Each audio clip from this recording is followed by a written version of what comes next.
Hello story lovers, welcome back to my channel Prema Pallaki part 95.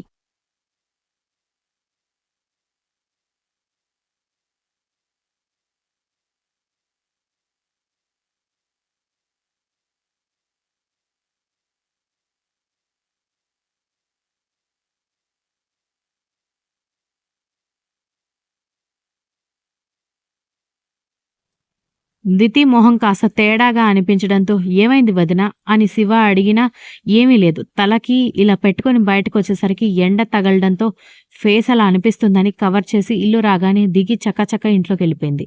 Diti కోసం బయటికి పరిగెత్తుకొచ్చిన ఆమె అప్పటికే వెళ్ళిపోవడంతో శక్తి తల పట్టుకొని కోపంగా క్యాబిన్‌లోకెళ్ళేసరికి మొబైల్ రింగ్ అవుతూ ఉండడంతో ఫోన్ లిఫ్ట్ చేసేసరికి గట్టిగా నవ్వులు వినిపిస్తూ "ఏంట్రా నీ పెళ్ళాం నీ మీద మంటతో వెళ్ళిపోయిందా?" అనగానే "రేయ్! నా పెళ్ళాం నా ఆత్మ లాంటిది.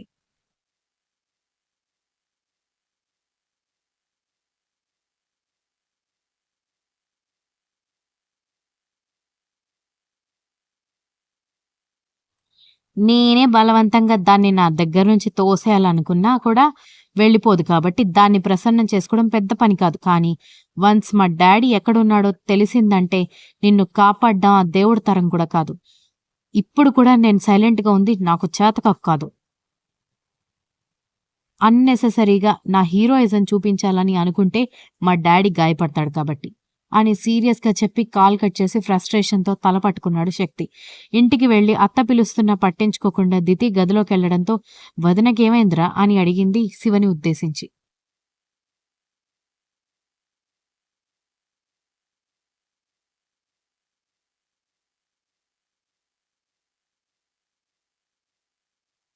"ఏమో మమ్మీ, అన్నయ్య క్యాబిన్‌లోకెళ్తూ ఉంటే వాళ్ళిద్దరి మధ్య డిస్టర్బెన్స్ ఎందుకని నేను డ్యాడీ క్యాబిన్‌లో కూర్చున్నాను.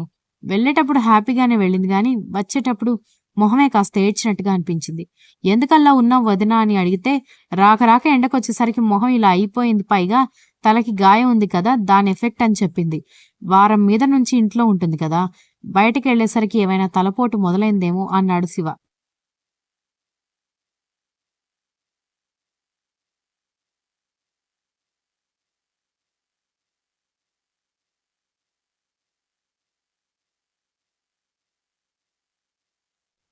అదే అయ్యుంటుంది. సరేలే నీకు జ్యూస్ పంపించి వదినకి నేను కాఫీ తీసుకెళ్తాను. నువ్వెళ్ళి రిలాక్స్ అవ్వని కొడుకుని పంపించేసి, జ్యూస్, కాఫీ ఒకేసారి ప్రిపేర్ చేసి పని మనిషి చేత కొడుక్కి జ్యూస్ పంపించి, తలనొప్పి అన్నందుకు కోడలికి కాఫీ తీసుకునెళ్ళింది. బెడ్ మీద మౌనంగా కన్నీళ్లు కారుస్తూ కూర్చున్న దితి డోర్ అలికిడికి గబగబా కన్నీళ్లు తుడుచుకొని రేవతి కనిపించడంతో "అయ్యో!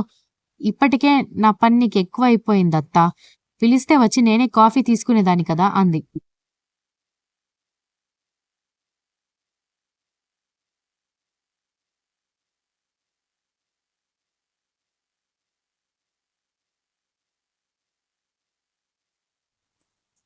కానీ రేవతి ఆ మాటలేవి గమనించకుండా కోడలి మొహం మాత్రమే అబ్జర్వ్ చేస్తూ ఉంటే డౌటొస్తుందేమో అని "ఏమైందత్తా" అని కవర్ చేయడానికి ప్రయత్నించడంతో "ఏడ్చావా?" అని అడిగిన రేవతి మాటలకి గతుక్కుమని లేదన్నట్టుగా తలూపింది. "నా చెవుల్లో పువ్వులు పెట్టడానికి ట్రై చేయకు దితి. ఒంట్లో బాగాలేనప్పుడు మనిషి మొహం ఎలా ఉంటుందో, ఏడిస్తే ఎలా ఉంటుందో ఆ మాత్రం నేను కనిపెట్టలేనా?" అంది రేవతి.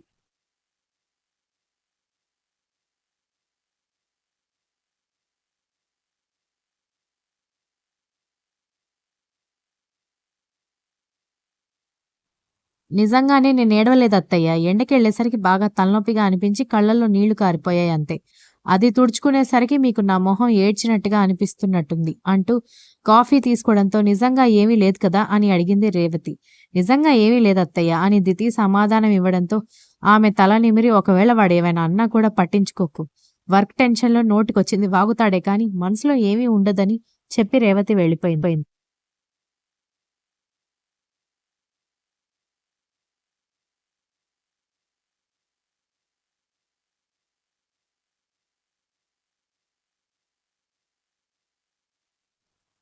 మనసులో ఏమీ లేకుండానే కొన్ని కొన్ని మాటలు బయటికి రావత్తా అనుకొని మళ్ళీ కారుతున్న కన్నీళ్లు తుడుచుకొని కాఫీ తాగే ఇంట్రెస్ట్ లేకపోయినా పాపం తన కోసం వాళ్ళ అత్తగారు తీసుకొచ్చి ఇవ్వడంతో గబగబా 2 గుక్కల్లో కాఫీ ఫినిష్ చేసి కప్పు పక్కన పడేసింది. ఒంట్లో బాగా లేకపోయినా కూడా మధ్య మధ్యలో ఫోన్ చేసి సతాయించే దితి ఆఫ్టర్‌నూన్ వెళ్ళడం, సాయంత్రం ఇంటికి బయలుదేరే వరకు కూడా ఒక కాల్ గాని, మెసేజ్ గాని చేయకపోవడంతో ఆమె బాగానే హర్ట్ అయిందని అర్థమై శక్తికి పిచ్చి లేచిపోయింది.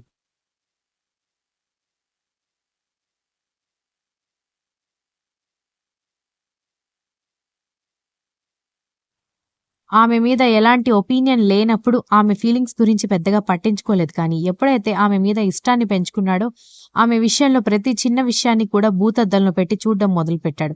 దితికి ప్రమాదం జరిగేలా చేయించింది కూడా కిరీటి అని తెలియడంతో వాడి మీద చిరాకంతా ఆమె మీద చూపించాడు. ఏడ్చి తలపోటు ఎక్కువయ్యేసరికి స్నానం చేసి వచ్చి కూర్చోగానే మొబైల్ రింగ్ అవ్వడంతో లిఫ్ట్ చేసిన ఆమెకి తల్లి గొంతు వినిపించడంతో హలో మమ్మీ ఏం చేస్తున్నావు అని అడిగింది.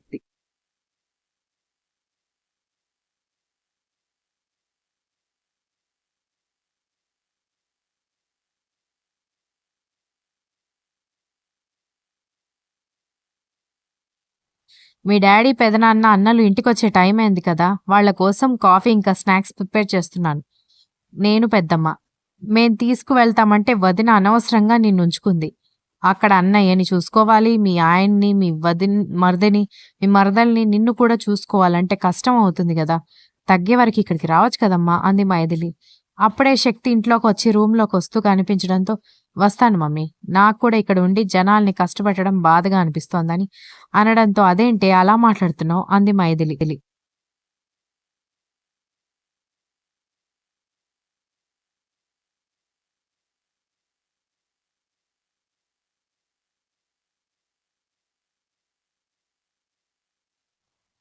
దితి మాటలకి శక్తి అక్కడే ఆగిపోయి సూటిగా ఆమె వైపు చూస్తూ ఉంటే ఏం లేదమ్మా. నీ మేనల్లుడికేమో ఆఫీస్ టెన్షన్స్, అత్తయ్యకేమో అందరికీ టిఫిన్స్, లంచ్‌లు ప్రిపేర్ చేయాలి. మళ్ళీ కరెక్ట్ టైంకి నాకన్నీ అందించాలంటే వాళ్ళకిబ్బంది. అదే అక్కడైతే నువ్వుంటావు, లేకపోతే పెద్దమ్ముంటుంది, లేకపోతే నానమ్ముంటుంది. మీరు ముగ్గురు కాకపోతే వదిన లేదంటే చందు ఉంటారు కదా! అంది. అయితే నేను అత్తతో మాట్లాడతాను వచ్చెయి అంటున్న మైథిలి మాటలు కూడా నిశ్శబ్దంగా ఉన్న రూమ్‌లో స్పీకర్ ఆన్ చేయకపోయినా వినిపించడంతో శక్తి స్పీడ్‌గా లోపలికొచ్చి ఫోన్ లాక్కొని అత్తా ఇక్కడ నీ కూతుర్ని చూసుకోలేనంత బిజీగా ఎవరు లేరులే. కానీ నువ్వు మావయ్య వాళ్ళని చూసుకో. నేను నీ కూతుర్ని చూసుకుంటానని కాల్ కట్ చేస్తే దితి కోపంగా మొహం తిప్పుకుంది.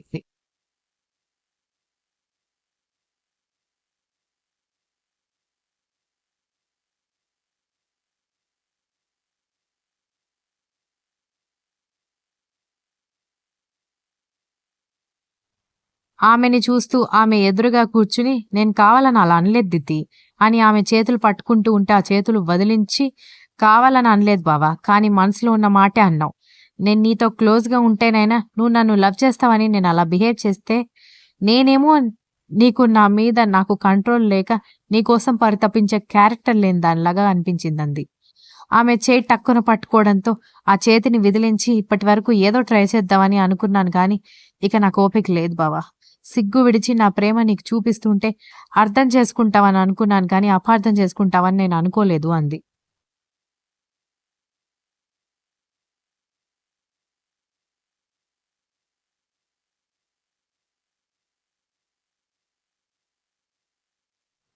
దితి ఎవరి మీదనో కోపం నీ మీద చూపించాను అంటున్న శక్తి వైపు సూటిగా చూస్తూ కోపం చూపించడంలో అర్థం ఉంది బావా. కానీ మాట జారడంలో ఎలాంటి అర్థం లేదు.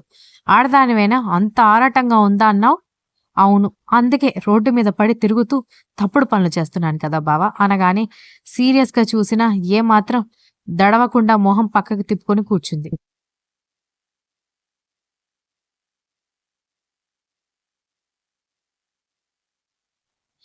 ఏంటి మీ అమ్మతో ఇంటికొస్తానని చెప్పావా? అంటూ రేవతి రాగానే అవునత్తా. ఇక్కడ అంతమందిని చూసుకుంటూ మళ్ళీ నన్ను కూడా చూసుకోవడం కష్టం కదా! అక్కడైతే అమ్మ, పెద్దమ్మ, నానమ్మ, వదిన, చందు అందరూ ఉంటారు. ఎవరూ లేకపోతే నన్ను చిన్న పిల్లల్లాగా ఎత్తుకొని తిప్పడానికి మా డ్యాడీ కూడా ఉన్నాడు. కొన్ని రోజులు అమ్మ వాళ్ళతో ఉండొస్తాను. నా కోసం మీరు ఇబ్బంది పడ్డం ఎందుకు అంది దితి.